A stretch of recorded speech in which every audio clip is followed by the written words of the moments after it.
pensez comme un navire en haute mer. L'actualité africaine de cette semaine rappelle combien le continent navigue au cœur de défis multiples. Comme un navire engagé en haute mer, les gouvernails sont parfois secoués par des vents contraires, mais les systèmes de direction collective, institutions, citoyens et partenaires s'efforcent de maintenir le cap selon plusieurs observateurs internationaux.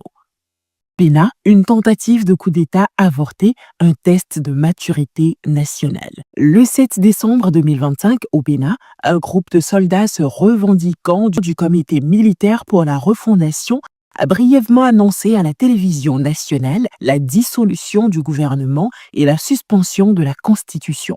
Selon Reuters, France 24 et Africa Radio, cette annonce matinale a semé une confusion passagère à Cotonou avant d'être rapidement démentie par les autorités. La réaction des forces loyalistes a été immédiate. D'après Euronews et Africa News, l'armée régulière et la garde républicaine ont repris le contrôle des sites stratégiques, libéré les otages et neutralisé plusieurs mutins.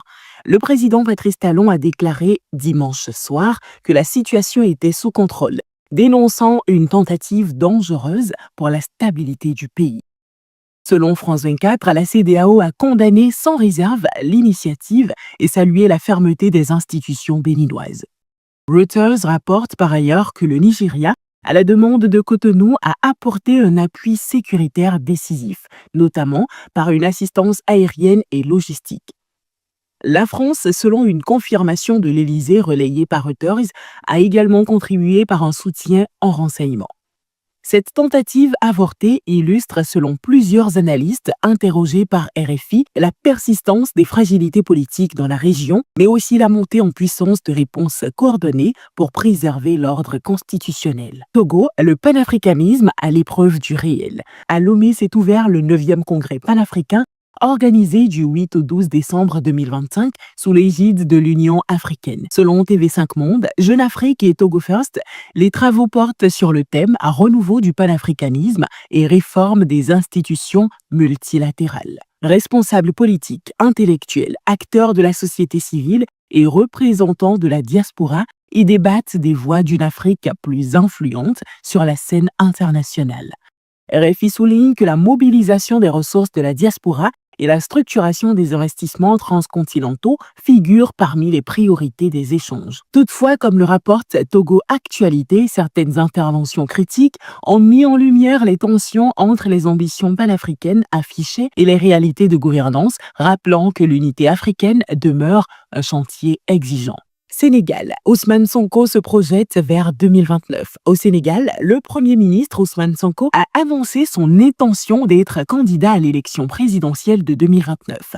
Selon RFI et TV5 Monde, cette déclaration relance un débat politique majeur dans un contexte où son éligibilité reste discutée en raison de décisions judiciaires antérieures, malgré la loi d'amnistie adoptée après la présidentielle de 2024.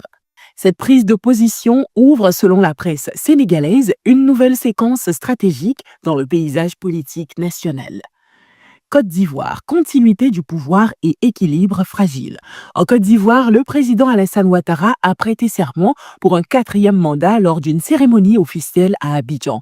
Fraternité Matin, RFI et TV5 Monde soulignent une mise en scène institutionnelle forte, mettant en avant la stabilité et le rôle diplomatique central d'Abidjan en Afrique de l'Ouest.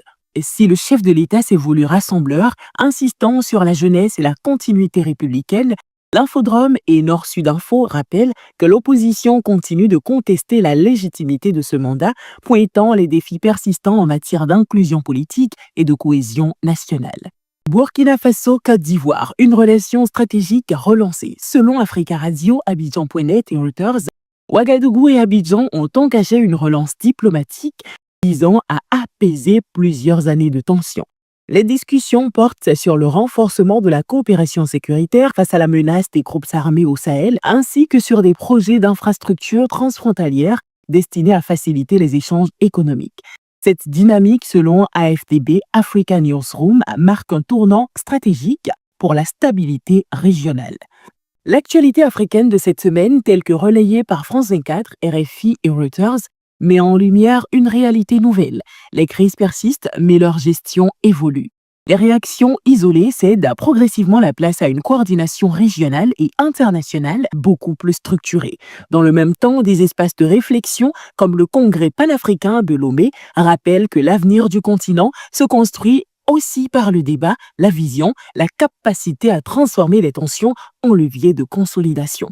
L'Afrique ne se contente plus de naviguer à vue, elle apprend à gouverner à tempête. Les vents resteront contraires, mais la capacité collective à tenir le cap s'affirme semaine après semaine dans un monde incertain. C'est tout pour cette revue de presse qui nous a conduit au cœur de l'actualité africaine. Merci de l'avoir suivi et à très vite pour un nouveau tour de l'actualité en Afrique. C'était Dr Coralie Poyon avec à la réalisation Coach Aurel Diatta.